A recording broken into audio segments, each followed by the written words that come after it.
우리 함께 오늘 열왕기상 14장 12절로부터 20절까지의 말씀을 가지고 주님께 기억되는 인생이라는 제목으로 함께 하나님의 말씀을 나눌 수 있기를 소망합니다. 올 한 해가 정말 며칠 남지 않았습니다. 여러분 가운데에 한 해 동안에 기억나는 일들은 어떤 것이 있었습니까? 교회로 볼 때에는 가깝게 성탄 TF팀을 통하여서 참 감사하게 성탄 축하 예배를 드리게 되었고, 또 성탄 칸타타가 또 이루어졌고, 또 성탄 축하의 밤으로 또 하나님 앞에 영광을 올려나갔던 것이 참 많은 기억이 됩니다. 또 우리 교회로 볼 때에는 어떠합니까? 올해로 50주년을 맞이했죠. 어느덧 벌써 아득히 지난 것 같이 보이지 모르지만 올해 있었던 일이죠. 50주년. 또 그 개인적으로 볼 때에는 다사다난했던 일들이 우리 가운데 참 많이 있을 겁니다. 그런데 그런 일들 속에 기뻐하고 즐거운 일들이 기억될 수도 있겠지만, 우리의 어려운 상황들과 아픈 그런 모습들도 우리 가운데에 참 많은 기억들로 남아 있을 것 같습니다. 그게 좋은 기억이든 나쁜 기억이든 오늘 하루를 돌아볼 때에, 올 한 해를 돌아볼 때에 우리 가운데 기억 남는 것들이 반드시 있다라는 것이죠. 그런데 우리의 삶을 돌아볼 때에도 기억나는 것이 있겠지만, 하나님께서 우리를 기억하신다는 사실을 우리는 기억해야 할 겁니다. 오늘 열왕기상 14장의 말씀을 보며 1절을 시작할 때에 그때라는 말로 14장은 시작하고 있습니다. 그럼 그때에는 무엇입니까? 바로 앞장인 13장 33절부터 34절까지의 말씀을 우리가 함께 읽어보도록 할까요? 열왕기상 13장 33절부터 34절까지의 말씀을 함께 읽겠습니다. 시작. 여로보암이 일 이후에도 그의 악한 길에서 떠나 돌이키지 아니하고 다시 일반 백성을 산당의 제사장으로 삼되 누구든지 자원하면 그 사람을 산당의 제사장으로 삼았으므로 이 일이 여로보암 집의 죄가 되어 그 집이 땅 위에서 끊어져 멸망하게 되니라. 아멘. 말씀과 같이 여로보암이 하나님의 길을 계속 벗어나서 우상 숭배의 길을 걷게 됩니다. 그래서 여로보암의 지에 죄가 되었던 금송아지를 만들게 되고, 이스라엘 백성들을 우상 숭배의 길로 앞서가며 인도하며 삶을 살아갔던 것이 바로 여로보암의 삶이었습니다. 그때 어떤 일이 일어납니까? 오늘 보니까 여로보암의 아들 아비야가 병이 들었다라고 말하며 말씀을 나온 가운데에 나오고 있죠. 여로보암은 하나님께서 그동안 수차례 경고했을 겁니다. 하나님께서는 끊임없이 사인을 보냈음에도 불구하고 우리가 나 자신에 집중하고 나한테 몰입하고 그저 내가 원하는 일, 관심 있는 일을 할 때에 우리는 하나님께서 아무리 말씀하셔서 듣지 못하는 것처럼 여로보암은 아마 그 사인을 듣지 못했을 겁니다. 이스라엘 역사를 통해서든 사사시대와 그 앞전전의 많은 시간들 속에서도 그토록 하나님께서는 애를 쓰셨지만 돌이키지 않는 이스라엘 왕이었고 이스라엘의 백성들이었습니다. 그러던 중에 오늘 여로보암의 아들 아비야가 죽을 병에 걸렸을 때에 비로소 하나님, 그리고 하나님의 사람이란 사람을 기억합니다. 그리고 아비야는 그에게 어떤 예언을 했던 사람입니까? 11장에 나오듯 길에서 만났을 때에 그는 새 옷을 찢어서 12장을 찢게 되고 그 중에 10조각을 건네주게 되며 하나님께서는 이스라엘을 찢어서 너에게 줄 것이다 라고 예언했던 사람이 바로 아이야라는 선지자입니다. 어쩌면 그 이유로 그는 왕위에 올랐을 때에도 이 아이야를 쫓아서 끊임없이 자문을 구해야만 했을 겁니다. 하나님은 살아계시고 하나님의 사람이 하나님의 뜻과 하나님의 마음을 정확히 알려주는구나. 그럼 어려운 일이 있을 때나 힘든 일이 있을 때나, 그리고 본인의 지혜가 모자랄 때마다 찾아가서 아이야에게 기도를 부탁하고 그와 함께 무릎을 꿇고 주님 앞에 간구하는 인생을 살아갔다면 과연 그의 인생은 어떻게 달라졌을까요? 드디어 그래도 아히야가 생각이 났습니다. 왜냐하면 아들이 지금 병들어서 나을 길이 없었기 때문이죠. 그런데 생각은 났지만 이미 그는 아히야를 만나는 것조차 부담스러웠던 것 같습니다. 직접 찾아가기에는 너무 어려웠기에 아내를 보내게 되는 것이죠. 본문 앞에 있는 14장 4절의 말씀처럼 보통 아내를 보내게 된다 하더라도 이 사람이 누구인지를 알기 위해서 알아볼 수 있도록 최대한 노력해야 할 것이고, 또 다가가서 알아보지 못한다 하더라도 저는 누구누구의 아내입니다라고 상황을 이차저차 하면서 이야기를 풀어갔을 것인데, 만남을 가져려 했지만 말씀을 보니 아내마저도 변장을 시키게 되죠.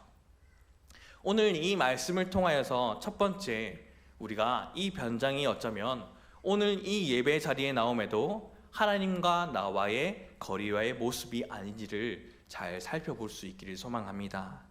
하나님 앞에 나아올 때는 그냥 있는 모습 그대로 솔직하게 우리는 나아가야만 합니다. 변장할 게, 속일 게, 꾸밀 게 무엇이 있습니까? 그런데 그는 벌써 아이와의 사이가 직접 찾아갈 수 없을 만큼의 거리가 생겨버린 겁니다. 그것이 하나님 사람과의 거리이자 하나님과의 자신과의 거리인 것이죠. 그가 이 세겜과 산에다가 금수장아지를 만들 때부터 그는 아이와의 관계가 물론이거니와 살아계신 하나님을 알아볼 수 없을 만큼의 영적으로 어두워진 상태가 되어져 버렸던 겁니다. 그리고 병든 아이의 죽음 앞에서 그는 드디어 이제 하나님을 기억하고 하나님의 사랑을 생각하기 시작했던 겁니다. 저와 여러분은 이런 어려움이 생기기 전에 하나님을 기억할 수 있기를 간절히 소망합니다. 하나님을 늘 기억하고 하나님 앞에서 삶을 살다가 어려운 일이 있으면, 또 기쁜 일이 생기건 하나님 앞에 여러분의 진심을 하나님 앞에서 늘 털어놓는 인생 말입니다. 우리를 손바닥에 새기신 하나님이 그때의 그 순간을 분명히 기억하실 것이고요, 그의 삶을 가장 좋은 길로 인도하신다는 사실을 신뢰하며 살아가는 저와 여러분의 모든 인생의 걸음걸음이 되어야만 하는 것이죠. 그러나 진심을 털어놓지 않고 자꾸 피하기만 하면 어느 날 정말 하나님 앞에 의논해야 할 그 일이 생겼었을 때에 마음을 진정 털어놓을 수가 없게 되겠죠. 내가 이래도 되는 사람인지, 교회로의 발걸음도 걸어가도 되는 것인지, 하나님께 기도하는 것조차 내가 가능한 사람인지, 그런 마음이 나의 마음에 들기에 나는 다시금 하나님을 찾지 못하고 이내 나의 환경 앞에 주저앉거나 세상의 힘과 권력을 쫓아 삶을 살아가는 인생을 살아가는 겁니다.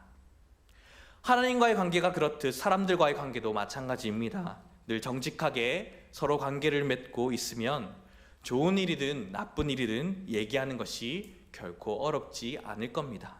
그러나 점점 마음을 가리고 그렇게 거짓으로 대하기 시작하면 눈을 쳐다보는 것도 부담스럽고 찾아가는 것도 힘들고 말을 꺼내는 것조차 더욱 힘들 테죠. 스스로 하나님 앞에서 사람들 앞에서 속이는 자로, 정직하지 못한 자로 서 있는 것은 물론이거니와 특별히 세상 사람들에게 하나님의 기쁨의 소식을 전해야 될 자가 바로 우리 아닙니까?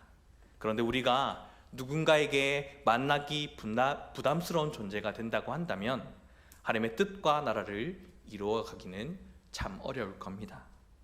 하나님의 통치가 있는 나라를 이루기 위해서는, 그러니 우리가 스스로를 하나님 앞에서 바른 관계 속에 서 있어야 하기 위해 늘 말씀과 기도의 자리로 나아가야 됩니다. 그리고 그 만남 가운데에 따스함이 느껴지는 자로 누군가에게 정말 나의 생각과 마음과 행동으로 하나님의 살아계심을 보여주는 자가 되어야 되는 것이죠. 그것이 하나님께서 우리에게 원하시는, 오늘의 말씀 가운데 주시는 첫 번째 마음인 겁니다. 또 말씀을 통하여 오늘 두 번째 깨닫게 하시는 것은, 그런 하나님의 관계가 틀어진 인생, 하나님 없이 산 인생은 살아있어도 무의미하다는 사실이죠. 아내를 다른 사람인 채 하며 가지만 결국 하나님의 예언은 틀리지 않고 들리게 하십니다. 어떻게 들립니까? 아들은 돌아가게 되면 죽게 될 것이고 여로보암의 왕조도 끝이 날 것이다 라고 말입니다. 본문 20절의 내용을 보아도 알겠지만 그 왕조는 22년간의 왕위를 가지게 됩니다. 그러나 그 시간이 과연 무슨 의미가 있겠습니까? 하나님이 끝났다고 선언하는 이유부터 그 시간은 무슨 가치가 있냐라는 말입니다. 우리는 겉보기에 그냥 무난하게 오늘도 잘 살았다라고 생각하기 십상입니다. 그러나 하나님이 떠난 그 시간을 오늘도 우리는 살아간다고 한다면 가장 무의미한, 가장 무가치한 인생을 오늘도 우리는 살고 있다는 사실이죠. 여로보암 인생이 그러했습니다. 짧은 순종, 긴 불순종의 삶처럼 보입니다. 지난 시간에도 그렇게 이야기했듯이 순종을 하되 하나님 앞에 전적인 순종을 해야 함에도 불구하고 그는 잠시 동안의 순종, 오랫동안의 불순종의 삶을 살았던 사람이죠. 오늘 우리의 삶은 어떠합니까? 우리의 신앙을 오늘 돌아볼 때에 하나님께 다 순종했던 기억이 있습니다. 그러니 살아계신 하나님 앞에 오늘도 우리는 예배하러 예배에 나온 것이죠. 부르셨을 때 기쁘게 달려왔던 그 기억이 있습니다. 하나님께서 나를 만나주셨을 때 그 감격의 눈물의 자리도 우리는 기억합니다. 그러나 점점 시간이 흐를수록 기쁘기보다는 부담스럽고 발걸음이 무거워지고 그런 시간이 오늘의 나의 모습은 아닙니까? 그러다 어느 날은 그냥 한 번 쉬고 두 번 쉬다가 이 자리를 떠난 사람이 얼마나 많이 있습니까? 변함없이 오는 사람들 그 자리를 지켜낸다는 것이 그래서 정말 귀하디 귀합니다. 그리고 그 하나님께서는 그 인생을 오늘도 주목하시고 기억하시는 것이죠. 그런 삶을 위해 하나님과의 관계가 말씀의 기도의 삶으로 우리는 늘 온전해야 되고 또 그런 사람은 하나님의 마음을 알기에 삶의 자리에서도 변화가 있고 삶의 자리를 통하여 하나님의 살아계심을 분명 나타낸다는 겁니다. 그리고 그 삶의 모든 만남 속에 말과 행동, 그 가운데에 주님의 따스함이 느껴지고 기억되는 인생을 살아가게 되는 겁니다. 저와 여러분의 인생이 그렇게 주님 앞에 또 사람들에게 기억되는 의미 있는 인생을 살아낼 수 있기를 소망합니다. 그것이 곧 하나님께서 원하셨던 다윗의 길이자 합한 인생의 길인 겁니다. 낙심할 수밖에 없는 상황에서도 입을 열어 찬송하게 하시는 하나님, 그분을 나의 아버지라고 부르며 늘 주님을 찾는 인생. 통곡하고 땅을 치고 좌절하고 절망하고 죽음을 묵상하고 자살을 생각할 그때에도 입을 열어서 주님께 스스로 찬양할 수 있다는 것, 그것이 위대한 믿음이자 하나님 앞에 위대한 신앙은 아닐까요? 무슨 큰 일을 해서가 아니죠. 무슨 대단한 것을 남겨서가 아닙니다. 오늘 여로보암이 그랬더라면 얼마나 좋았을까라는 하나님의 마음이 말씀 가운데에 녹아져 있습니다. 앞의 내용인 열왕기상 14장 7절부터 10절까지의 말씀을 우리가 함께 한 목소리로 읽어보았으면 좋겠습니다. 열왕기상 14장 7절부터 10절까지의 말씀입니다. 읽겠습니다. 시작. 가서 여로보암에게 말하라. 이스라엘의 하나님 여호와의 말씀이 내가 너를 백성 중에서 들어 내 백성 이스라엘의 주권자가 되게 하고 나라를 다윗의 집에서 내게 주었거늘 너는 내 종 다윗이 내 명령을 지켜 전심으로 나를 따르며 나 보기에 정직한 일만 행하였음과 같지 아니하고 내 이전 사람들보다도 더 악을 행하고 가서 너를 위하여 다른 신을 만들며 우상을 부어 만들어 나를 노엽게 하고 나를 내 등 뒤에 버렸도다. 그러므로 내가 여로보암의 집에 재앙을 내려 여로보암에게 속한 사내는 이스라엘 가운데에 매인자나 노인자나 다 끊어버리되 걸음 여호와의 집을 말갛게 쓸어 버릴지라. 아멘. 하나님께서는 너 왜 다윗의 길을 걸어가지 않았느냐? 다윗은 온전했다라고 말씀합니다. 그런데 우리는 압니다. 다윗은 실수가 없었습니까? 아니죠. 그러나 그 다윗은 언제나 하나님 앞에 중심의 삶을 살아갔기에 그가 넘어졌으나 아주 넘어지지 아니하고 넘어질 때마다 주님을 붙잡고 회개하며 기도하는 인생을 살아갔기에 하나님께서는 그 길이 옳다, 그 길이 합한 길이다 라고 말하며 그 다음 후대에게 이 길을 가기를 하나님께서는 분명 말씀해 줬던 겁니다. 그러니 그런 다윗의 길을 너가 걸어갔다면 내가 다윗처럼 너를 아주 영원한 왕위를 허락했을 텐데 왜 그러지 않았느냐. 그래서 주님이 진노하신 그 중심적인 이유가 9절의 말씀과 같이 어떤 사람보다 악을 행했다, 가장 악하다고 하는 이유가 너를 위하여 다른 신을 만들었다는 겁니다. 이스라엘 존재는 어떠합니까? 하나님께서는 일찍이 애굽의 압제로부터 구원해 내시고 신의 산에서 친히 언약을 맺어 주심으로 말미암아 하나님의 이름을 사용하는 특별하고 거룩한 공동체로 삼아주신 나라가 이스라엘이라는 나라입니다. 가나안 땅으로 들어갈 때에도 처참하게 그 족속들을 멸하라고 명하셨던 것도 그 땅의 각종 제약에 물들지 않고 오직 하나님만을 섬기며 살아가도록 하기 위함이었고, 그 삶을 통하여 거룩한 하나님의 나라의 다른 문화를 이루며 살아야 하는 사명을 가진 공동체가 바로 이스라엘이었기 때문입니다. 오직 여호와의 율법만을 생명의 근간으로 삼아서 철을 따라 열매를 맺어 나가는 공동체, 하나님을 알지 못하는 이방 족속들의 추구하고 있었던 각종 세상의 풍족들을 따르지 않는 삶과 또 뚜렷이 구별되어 살아가는 그 생활 속에 그것이 바로 하나님의 백성인 이스라엘의 모습이 되어야만 했던 것이죠. 그렇게 하나님께서는 이스라엘이 하나님의 백성으로 살아갈 수 있도록 큰 은혜를 부어주셨던 겁니다. 즉 하나님께서는 태초에 말씀을 어기고 불순종하여 죄가 들어온 것뿐만 아니라 시간이 흘러 이스라엘이 가나안 땅에 들어온 직후부터 시내산에서 맺었던 언약도 거역하고 각종 가나안 백성의 풍속에 빠져 불순종의 길을 걸어갔음에도 불구하고 여전히 변치 않는 언약의 사랑의 약속의 그 사랑을 보여주신 분이 하나님이시자 다윗과 솔로몬 때에 감히 어떤 나라도 넘볼 수 없을 만큼 막강한 나라로 이스라엘 나라를 만들어 주셨던 분이 하나님이십니다. 그러니 전적인 하나님의 은혜가 속한 나라이죠. 그런데 솔로몬 때에 절버들면서 다시금 언약을 배반하는 현상이 나타나게 되었고 급기야 이스라엘은 나라가 남과 북으로 갈라지는 심판을 받았습니다. 그럼에도 불구하고 여전히 어떠합니까? 자기를 위한 우상이 존재함을 말씀을 통하여 봅니다. 오늘도 갖가지 온갖 세상의 우상이 있지만 간단히 말하자면 두 종류밖에 없겠죠. 천지를 지으시는 창조주 하나님과 스스로 사람들이 자기들을 위해 만든 신, 그 우상 말입니다.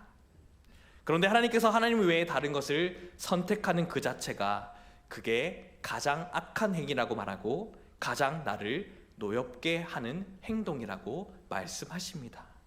그리고 그 행동을 우리가 함께 읽었던 말씀처럼 너는 너 등 뒤에다가 나를 버렸다라고 말씀하시죠.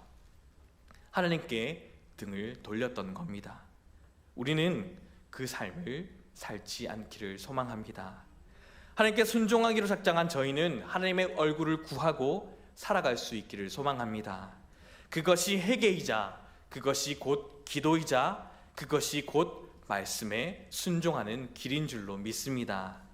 그렇게 회개했더라면 좋았을 일을 여로보암은 돌이키지 않았습니다. 그랬더니 어떤 일이 일어났습니까? 결국 온 집안이 모두 다 예언대로 죽게 됩니다. 우리는 이 여로보암의 인생이 아닌 주님 앞에 주님의 따스함이 느껴지는 기억되는 인생이 되기를 소망합니다. 그대로 열왕기상 14장 13절의 말씀을 우리가 함께 보도록 할까요? 열왕기상 14장 13절의 말씀입니다. 함께 읽겠습니다. 시작.